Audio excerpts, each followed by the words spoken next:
నమస్తే welcome to Zee News afternoon bulletin నేను మణిశ్రీ బులెటిన్లో ముందుగా హెడ్లైన్స్ చూద్దాం గత కొంతకాలంగా పలు అనారోగ్య సమస్యలతో బాధపడుతున్న ఈనాడు గ్రూప్ సంస్థల చైర్మన్ రామోజీరావు నేడు ఓ ప్రైవేట్ ఆసుపత్రిలో చికిత్స పొందుతూ మృతి.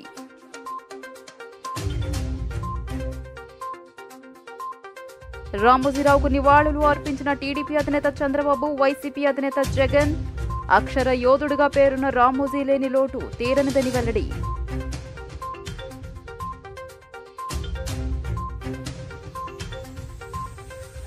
ఆంధ్రప్రదేశ్ ముఖ్యమంత్రిగా చంద్రబాబు ప్రమాణ స్వీకారానికి ముహూర్తం ఖరారు. కేసరపల్లి ఐటీ పార్క్ వద్ద 12వ తేదీన 11:27 ప్రమాణ స్వీకారం.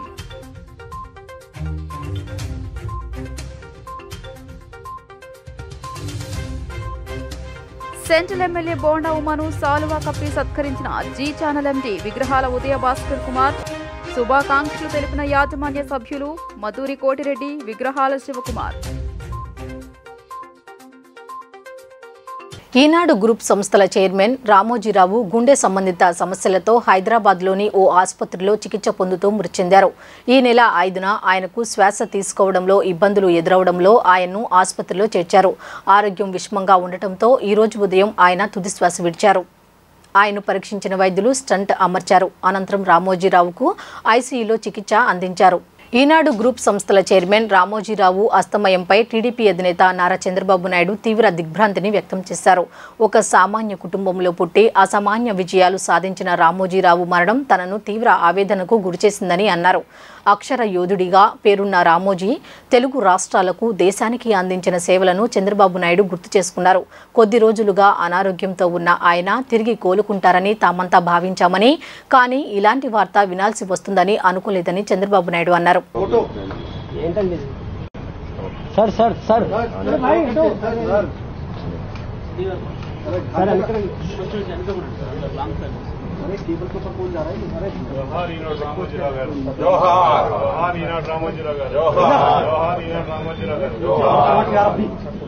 రామోజీరావు మృతి పట్ల వైఎస్ఆర్సీపీ అధినేత వైఎస్ జగన్మోహన్ రెడ్డి సంతాపం తెలిపారు. రామోజీరావు గారి మరణం దిగ్భ్రాంతికి గురిచేసింది. తెలుగు పత్రికా రంగానికి దశాబ్దాలుగా ఆయన ఎనలేని సేవలను అందించారు. ఆయన ఆత్మకు శాంతి చేకూరాలని భగవంతుణ్ణి ప్రార్థిస్తున్నాను. రామోజీరావు గారి కుటుంబానికి నా ప్రగాఢ సానుభూతి తెలియజేస్తున్నాను అని వైఎస్ జగన్ ట్వీట్ చేశారు. రామోజీరావు గారి మరణం దిగ్భ్రాంతికి గురిచేసింది. తెలుగు పత్రికా రంగానికి దశాబ్దాలుగా ఆయన ఎనలేని సేవలను అందించారు. ఆయన ఆత్మకు శాంతి చేకూరాలని భగవంతుణ్ణి ప్రార్థిస్తున్నాను. రామోజీరావు గారి కుటుంబానికి తన ప్రగాఢ సానుభూతి తెలియజేస్తున్నాను అన్నారు. ఆంధ్రప్రదేశ్ ముఖ్యమంత్రిగా చంద్రబాబు నాయుడు ప్రమాణ స్వీకారానికి ముహూర్తం ఖరారైంది. ఈ నెల 12వ తేదీ ఉదయం 11:25 చంద్రబాబు నాయుడు ప్రమాణ స్వీకారం చేయనున్నారు. గన్నవరం విమానాశ్రయం సమీపంలోని కేసరపల్లి ఐటీ పార్క్ వద్ద ముఖ్యమంత్రిగా ప్రమాణ స్వీకారం చేయనున్నారు. ప్రధాని నరేంద్ర మోదీ, ఎన్డీఏ కూటమి ముఖ్య నేతలు, వివిధ రాష్ట్రాల ముఖ్యమంత్రులు ఈ కార్యక్రమానికి వచ్చే అవకాశం ఉన్నందున ఎయిమ్స్ సమీపంలోని స్థలాన్ని అధికారులు, టీడీపీ నేతలు పరిశీలించారు. కానీ ఆ ప్రాంతం అంత అనువుగా లేకపోవడంతో గన్నవరం విమానాశ్రయం సమీపంలోని కేసరపల్లి ఐటీ పార్క్ వద్ద ప్రమాణ స్వీకార కార్యక్రమంలో ఏర్పాట్లు చేయాలని నిర్ణయం తీసుకున్నారు. ఏర్పాట్లకు కావాల్సిన సామాగ్రిని కూడా సిద్ధం చేశారు. అధికారులు సభా వేదిక నిర్మాణం కోసం ఇప్పటికే 12 లారీలలో సామాగ్రిని తీసుకువచ్చారు. ఇదిలా ఉండగా టీడీపీ రాష్ట్ర అధ్యక్షులు అచ్చెన్నాయుడు, టీడీ జనార్దన్ తదితరులు సభా స్థలాన్ని పరిశీలించారు. ఈ నెల 12వ తేదీన చంద్రబాబు నాయుడు ప్రమాణ స్వీకారం చేయనున్నారు. తొలుత 9వ తేదీన ప్రమాణ స్వీకారం చేయాలని నిర్ణయించిన అదే రోజు ప్రధానిగా నరేంద్ర మోదీ ప్రమాణ స్వీకారం చేస్తుండడం, ఆ కార్యక్రమానికి హాజరవ్వాల్సి వస్తుండటంతో చంద్రబాబు నాయుడు తన కార్యక్రమాన్ని 12వ తేదీకి వాయిదా వేసుకున్నట్లు టీడీపీ వర్గాలు తెలిపాయి. దానికి ముందు 11వ తేదీన టీడీపీ శాసనసభ పక్ష సమావేశం నిర్వహించనున్నారు. ఆ రోజు టీడీపీ ఎమ్మెల్యేలు చంద్రబాబును టీడీపీ పక్ష నేతగా ఎన్నుకుంటారు. చంద్రబాబును టీడీఎల్పీ నేతగా ఎన్నుకుని గవర్నర్కు నివేదించాక 12న ప్రమాణ స్వీకార కార్యక్రమం జరుగుతుంది.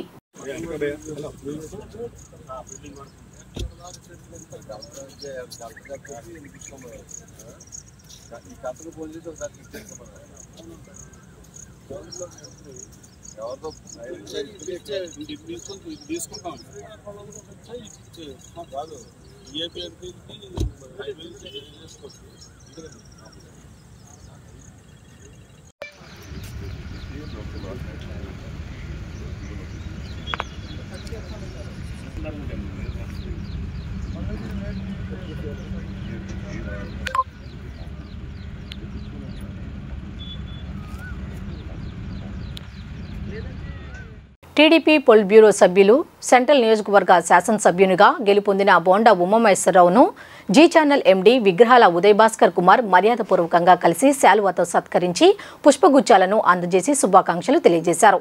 శుభాకాంక్షలు తెలిపిన వారిలో యాజమాన్య సభ్యులు మద్దూరు కోటిరెడ్డి, విగ్రహాల శివకుమార్ ఉన్నారు.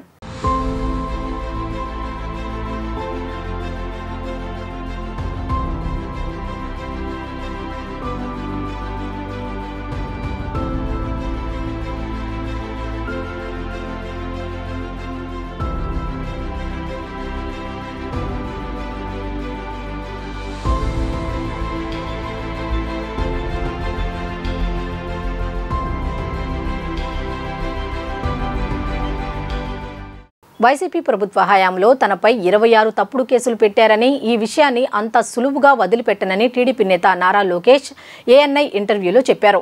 నేరం చేస్తే శిక్ష ఎదుర్కొనేందుకు తాను సిద్ధమని, కానీ ప్రతిపక్షాలు గొంతు నొక్కేందుకు అట్రాసిటీతో పాటు ఎన్నో కేసులు పెట్టారని మండిపడ్డారు.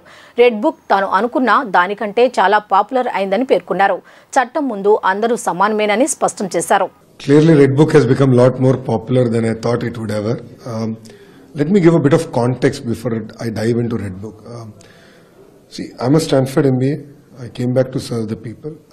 Between 2013 and 2019, I've never gone to a police station. I've never broken the law. There are no cases against me. From 2019 to 2024, 26 false cases have been foisted against me. I've been taken to the police station 7 times. I was summoned by CID for investigation, so-called investigation, twice. An attempt to murder case has been foisted against me. SC/ST Atrocities Act, one case has been foisted against me. So I believe it's very unfair. If I did commit a crime, yes, please, by all means, take me to task. But foisting false cases to sort of suppress opposition voice is very unfair, and I'm not going to let it go that easy. So I believe that rule of law should be maintained. At one stage, there was a GO called GO 1, where we were not allowed to speak in public. And that was brought in to stop my Padayatra. And yet I continued. I held the Constitution of India in my hand. I used a stool to stand up and talk. Literally my mic was pulled.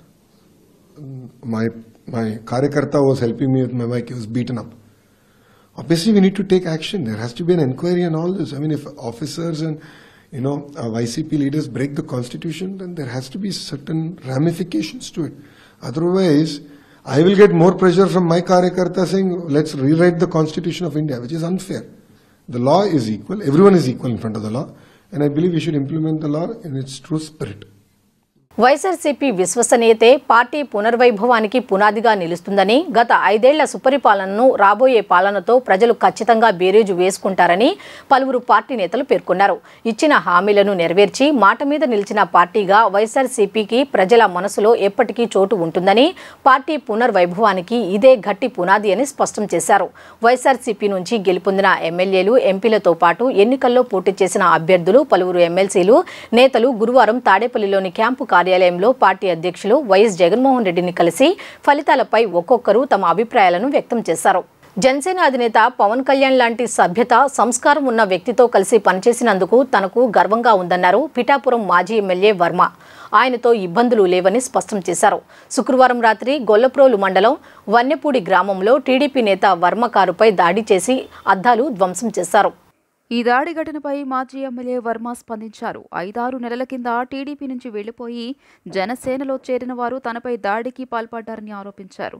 Kakinada MP ఉదయ శ్రీనివాస్ మనుషులే ఈ కార్యకర్తలు అని వర్మ ఆరోపిస్తున్నారు. ఎన్నికల్లో MP విజయం కోసం తాము శ్రమించినా ఈ దాడి జరిగిందని ఆవేదన వ్యక్తం చేశారు.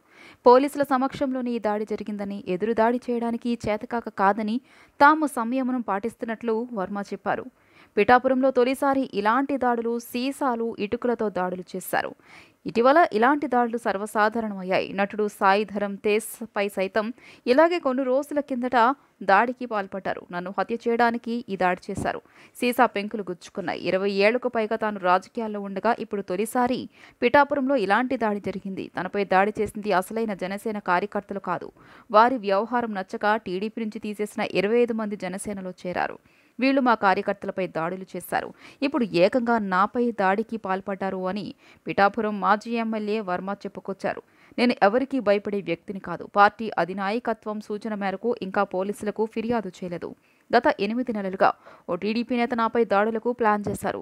పార్టీలో వారి వ్యవహారం నచ్చకపోవడంతోనే దాదాపు 25 మంది కార్యకర్తలను టీడీపీ నుంచి బయటకు పంపించాం. కానీ వారు వెళ్లి జనసేనలో చేరారు. వారే ఇప్పుడు నన్ను హత్య చేసేందుకు ప్రయత్నించారు. అయితే వీళ్ళు ఇతర జనసేన కార్యకర్తల్లా పార్టీ కోసం పనిచేసేవారు కాదు. వారి ఉద్దేశం వేరే ఉంది. వెనుక ఉండి మాకు సహాయం చేసిన వాళ్ళు ఉన్నారు.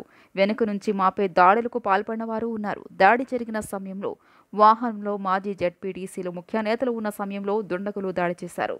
సాయిధరం తేజ్పై దాడి జరిగిన సమయంలో మేము వెళ్లిపోయాక దాడి జరిగిందని పోలీసులు చెప్పి చేతులు దులుపుకున్నారు. కానీ తాజా ఘటనకు పవన్ కళ్యాణ్ జనసేన పార్టీకి ఏ సంబంధం లేదు.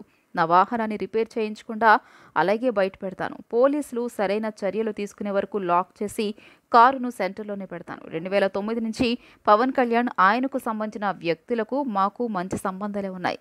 ఇందులో ఎలాంటి సందేహమూ లేదు. ఎన్ని కుక్కలు మొరిగినా నేను భయపడను. ఎన్ని దాడులు జరిగినా ఎదుర్కొనేందుకు సిద్ధంగా ఉన్నాను. కానీ ఇది ఉద్దేశపూర్వకంగా నన్ను హత్య చేసేందుకు జరిగిన దాడి అని మాజీ ఎమ్మెల్యే వర్మ వివరించారు. మొదట జనసేన కార్యకర్తలు వర్మపై దాడి చేశారని ప్రచారం జరగడంతో పిఠాపురం నియోజకవర్గం ఉలిక్కిపడింది. వర్మ స్పందించాక దీనిపై స్థానికులకు క్లారిటీ వచ్చింది. కళ్యాణ్ గారు లాంటి సభ్యత పద్ధతి ఉన్న మనిషి దగ్గర ఎలక్షన్ చేసినందుకు గర్వంగా ఉన్నాం. ఆయన దగ్గర నుంచి కానీ 2009 జనసేన పార్టీ దగ్గర నుంచి కానీ మాకు ఏ విధమైన ఇబ్బందులు లేవు. మేము ఎప్పుడు కూడా కలిసికట్టుగా ఒకే కుటుంబంలాగా మొన్న ఎలక్షన్ చేసాం, అటు పని చేసుకున్నాం. ఏదైతే తెలుగుదేశం పార్టీ నుంచి 5 నెలలు 6 నెలల ముందు వెళ్ళిన 20-25 మంది జనం ఉన్నారో వారిని స్థానిక ఎంపీ వైసీపీ పార్టీ అని చెప్పి పార్టీలో జాయిన్ చేసుకుని ఉండడం జరిగింది. వాళ్ళే ఈ దాడి చేశారు మణిపూర్లో. చేత చాలా అవుతుంటాయి, మేము ఫేస్ చేయగలం. మాకు చేతగా కాదు, చేతగాని దద్దంలో కాదు. మేము ఈ దాడి ప్రత్యక్షంగా పోలీసులు ఉన్న చోట జరిగింది. పోలీసులు ఉన్నప్పుడు జరిగింది. మేము ఒక ఆయన్ని సర్పంచ్ గారిని కలవడానికి వెళ్ళాం. ఎలక్షన్లో రకరకాలుగా చేసాం. మేము పబ్లిక్గా చేసిన వాళ్ళు ఉన్నారు, చాటుని చేసిన వాళ్ళు ఉన్నారు, వెనకుండి మాకు హెల్ప్ చేసిన వాళ్ళు ఉన్నారు. ఇవన్నీ మేము చెప్పం కదా, ఊరందరికీ చెప్పాలని పని నాకు లేదు కదా. నాకు ఆయన బాధ్యత చెప్పారు ఎలక్షన్, ఆ బాధ్యత నేను నెరవేర్చాను. అంచేత వాళ్ళు దాడి చేశారు, చాలా దారుణంగా దాడి చేశారు. అందులో మా కారులో మండల పార్టీ ప్రెసిడెంట్ గారు ఉన్నారు, ఎక్స్ జెడ్పీటీసీ ప్రసాద్ గారు ఉన్నారు, ఇంకో ఎక్స్ జెడ్పీటీసీ బర్లప్పారావు ఉన్నారు, ఇంకో ఆయన ఎక్స్ ప్రెసిడెంట్ నాగు ఉన్నారు, ఇంకో ఆయన పార్టీ ప్రెసిడెంట్ శివ ఉన్నాడు. ఎంతమంది ఉండగా సడన్గా సీసాలు, ఇటుక బెడ్లు, ఇది మండలంలో ఒక ప్రాక్టీస్ అయిపోయింది. ఇది వరకు సాయి ధర్మతేజ్ గారి మీద కూడా ఇదే దాడి చేశారు. ఆ దాడి చేసినప్పుడు సరైన చర్యలు పోలీస్ యంత్రాంగం తీసుకోలేదు. ఆఖరికి వాళ్ళు వెళ్ళిపోయాక దాడి జరిగిందన్నారు తప్పితే, వాళ్ళు ఉండగా దాడి జరిగి దెబ్బలు తగిలితే వాళ్ళు వెళ్ళిపోయాక దాడి జరిగిందన్నారు. ప్రజలను అన్ని విధాల ఇబ్బందులకు గురిచేసి దోచుకు తిన్న వైసీపీకి తగిన గుణపాఠం జరిగిందని బీజేపీ నాయకులు అడ్డూరి శ్రీరామ్ వ్యాఖ్యానించారు.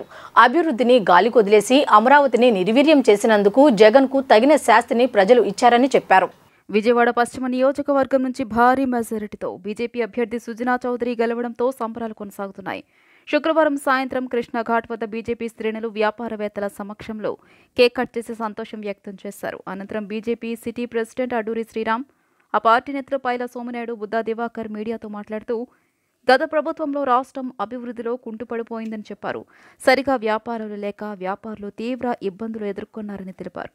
ప్రజలు వీటిని గమనించి వైసీపీకి తగిన గుణపాఠం చెప్పారని తెలిపారు. ఎన్డీఏ కూటమి ఆధ్వర్యంలో ఆంధ్రప్రదేశ్ ఎంతో అభివృద్ధి చెందుతుందని, అన్ని వర్గాల ప్రజలకు మంచి జరుగుతుందన్నారు. ఒక పక్క దేశంలోని 10 సంవత్సరాలుగా నరేంద్ర మోడీ గారు ఈ సమస్యలు పరిష్కారం కావు అని దశాబ్దాలుగా పేరుకుపోయినటువంటి సమస్యలను 10 సంవత్సరాలు అనేక సమస్యలకు పరిష్కారం వెతికిన సందర్భాలు చూసాం. దేశాన్ని అన్ని రంగాల్లో ముందుకు తీసుకెళ్ళి ఆర్థికంగా కూడా ప్రపంచ దేశాలకి భారతదేశాన్ని ధీటుగా తయారు చేస్తూ ముందుకెళ్తున్న నేపథ్యం. ఏదైతే ప్రపంచ దేశాల్లో ఆర్థిక వ్యవస్థల్లో భారతదేశాన్ని 5వ స్థానానికి తీసుకొచ్చినటువంటి ఘనత ఒక పక్క ఉంటే 5 సంవత్సరాల కాలంలోని జగన్మోహన్ రెడ్డి అనేక రకాలుగా విధ్వంసాలు చేసి రాష్ట్రం కోలుకోలేని రాష్ట్రంగా చేసి నాసి రకం మద్యం అమ్మి తన సొంత తయారీ మద్యాన్ని అమ్మి ప్రజల్ని అనారోగ్యానికి గురి చేసిన జేబులు గుల్ల చేసిన దాఖలాలు చూసాం. కాబట్టి ప్రజలంతా కూడా ఒక స్పష్టమైన తీర్పు ఇవ్వడం జరిగింది. ఒక ఆర్థిక నేరగాడి రాష్ట్రానికి ముఖ్యమంత్రిగా ఉండకూడదు. ఇలాంటి వాళ్ళు ఉండడం వల్ల దేశానికి రాష్ట్రానికి కూడా అరిష్టం అన్న రీతిలోని ఈరోజు పెద్ద ఎత్తున దాదాపు 164 మంది ఎన్డీఏ కూటమి సభ్యుల్ని గెలిపించడాన్ని ఇది ఈ యొక్క రాష్ట్ర ప్రజల విజయంగా భావిస్తూ ఉన్నాం. అదేవిధంగా పశ్చిమ నియోజకవర్గంలో కూడా స్వాతంత్రం వచ్చిన నాటి నుండి ఎన్నడూ లేని విధంగా భారతీయ జనతా పార్టీని అత్యధిక మెజార్టీ 47,032 మెజార్టీతోని గెలిపించడాన్ని ఇది పశ్చిమ నియోజకవర్గ ప్రజల విజయంగా భావిస్తూ ఉన్నాం. ముఖ్యంగా దశాబ్దాల కాలంగా కొండ ప్రాంత వాసుల సమస్యలు కావచ్చు, మౌలిక సదుపాయాల కల్పన కావచ్చు, మంచినీరు కోతవేట దూరంలో ఉన్నటువంటి కృష్ణానది నుంచి స్వచ్ఛమైన మంచినీరు కూడా ఇప్పించలేని దౌర్భాగ్య పరిస్థితిలోని గత పాలకులు ఉన్నారంటే మనం అర్థం చేసుకోవాలా.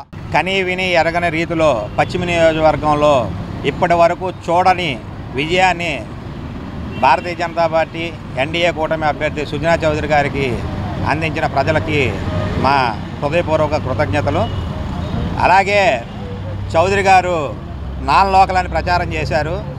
అది ఎవరో నమ్మక మా ఓటు సుజనాకే అభివృద్ధికే అని ఓటేసి గెలిపించారు.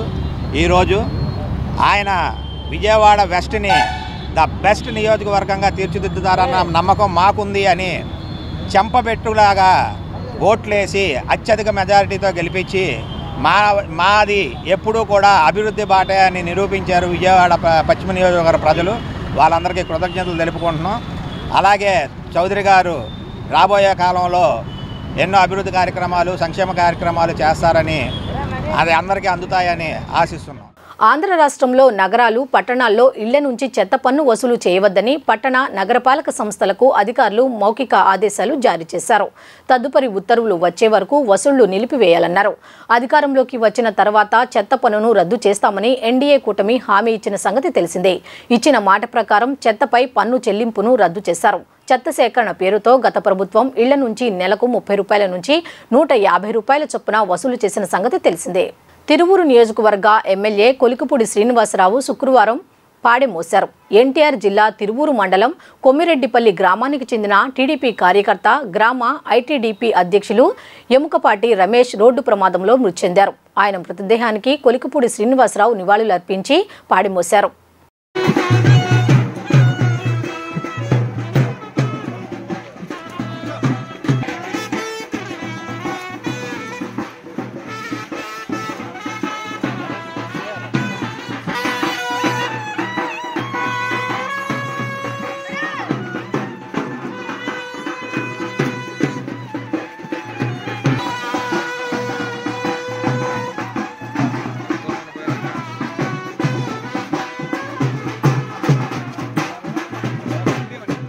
మా ప్రభుత్వం వచ్చింది, మా వాళ్లే పాలిస్తారు, మీరంతా రాజీనామా చేసి వెళ్లిపోవాలి.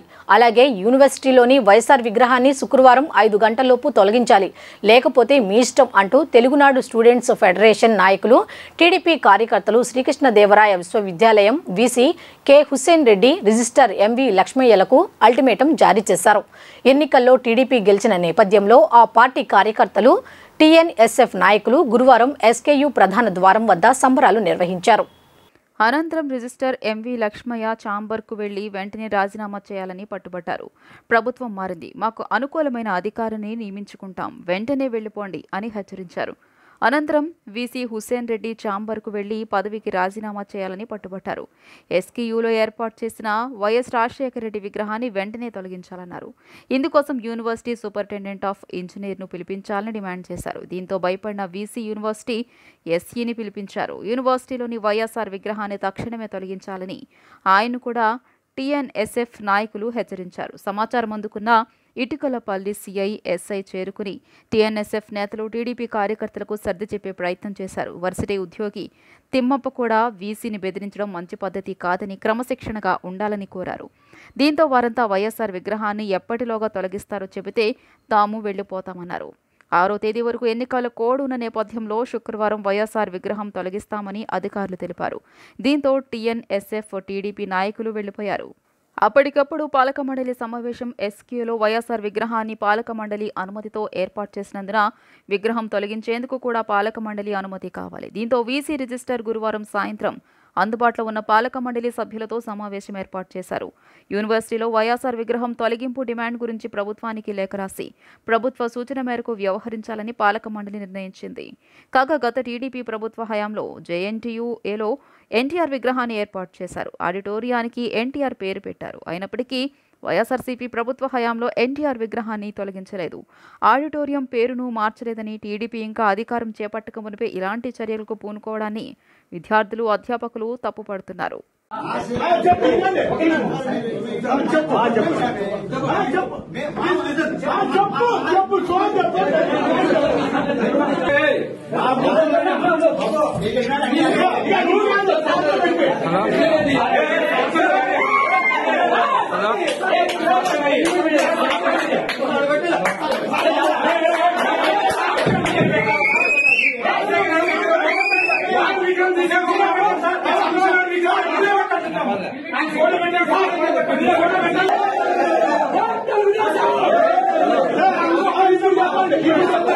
కావాలంటే ఫోటో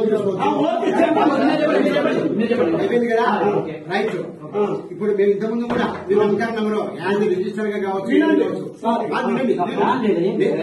నా మీద కూడా విన్నారు కదా, నా మాట వినకపోయింది కదా, నా మాట విన్నారు కదా,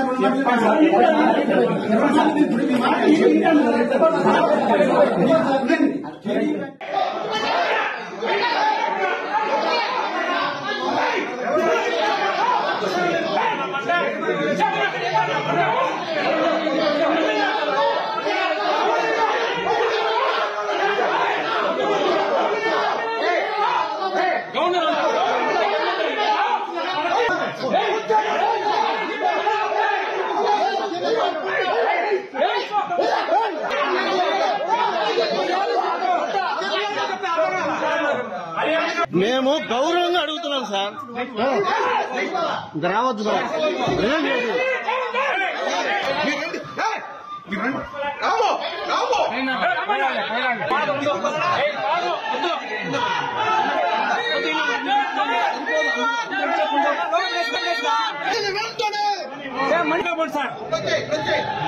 యూనివర్సిటీ నాశనం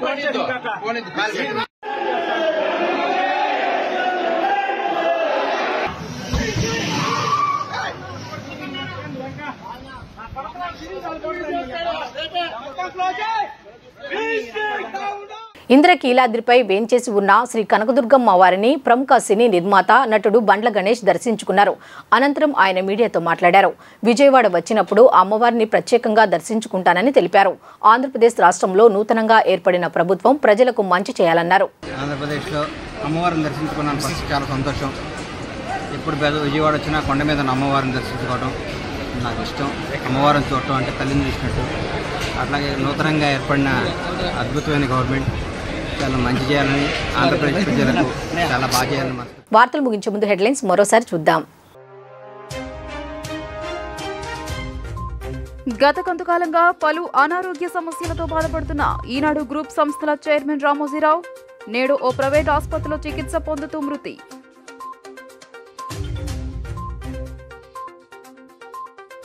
రామోజీరావుకు నివాళులు అర్పించిన టీడీపీ అధినేత చంద్రబాబు, వైసీపీ అధినేత జగన్. అక్షర యోధుడిగా పేరున్న రామోజీ లేని లోటు తీరనిదని వెల్లడి.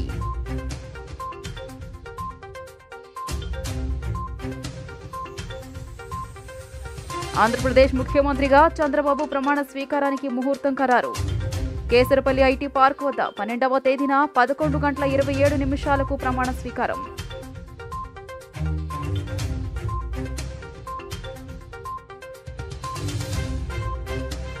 సెంట్రల్ ఎమ్మెల్యే బోండా ఉమాను సాలువా కప్పి సత్కరించిన జీ ఛానల్ ఎండీ విగ్రహాల ఉదయ భాస్కర్ కుమార్.